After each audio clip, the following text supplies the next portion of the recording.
Apa itu pajak tangguhan?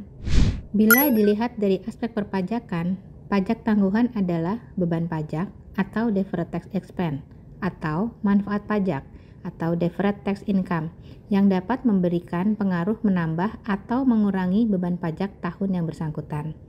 Kemudian, kalau dilihat dari sisi akuntansi, definisi pajak tangguhan dapat dipahami dari dua sudut pandang, yaitu sebagai aset pajak tangguhan dan kewajiban pajak tangguhan, di mana aset pajak tangguhan adalah jumlah pajak penghasilan yang dapat dipulihkan pada periode masa depan.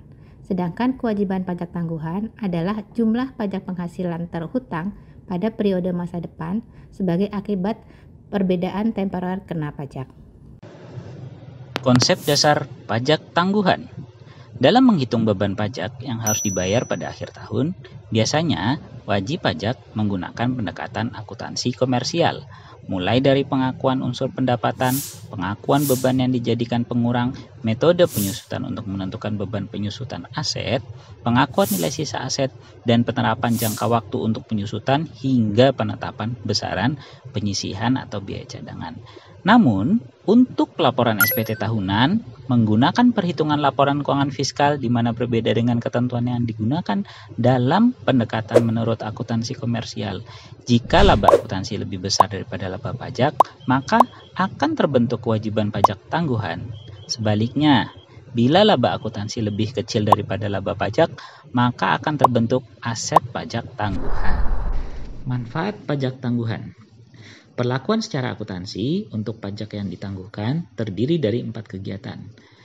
Dalam kegiatan pengakuan, untuk posisi deferred tax asset akan menunda atau memulihkan kewajiban perpajakan pada periode yang akan datang.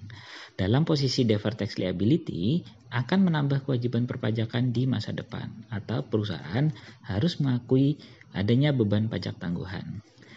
Dalam kegiatan pengukuran pajak yang ditangguhkan akan dihitung dengan menggunakan tarif yang berlaku di masa yang akan datang, yaitu dengan tarif pajak yang secara substantif berlaku pada tanggal neraca. Dalam kegiatan penyajian, aset dan kewajiban pajak yang ditangguhkan harus disajikan secara terpisah dari aset atau kewajiban pajak terkini, serta disajikan dalam unsur non-current dalam neraca, sementara beban atau penghasilan pajak yang ditangguhkan harus disajikan secara terpisah dengan beban pajak ini dalam laporan laba rugi perusahaan.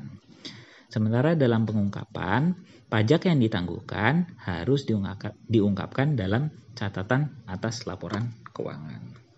Kenapa harus ada deferred tax? Singkatnya, pajak tangguhan tidak bisa dihindari dan dapat muncul sebagai akibat adanya dua pendekatan yang harus dijalani dalam menghitung beban pajak ini. Pajak tangguhan dalam bentuk aset atau manfaat membuat wajib pajak mengetahui bahwa seharusnya nilai beban pajak yang harus dibayar dapat dipulihkan pada masa mendatang. Sedangkan pajak tangguhan dalam bentuk kewajiban menimbulkan adanya beban pajak yang akan terhutang pada masa yang akan datang. Semoga video kami bisa merefresh kembali wawasan teman-teman sekalian ya.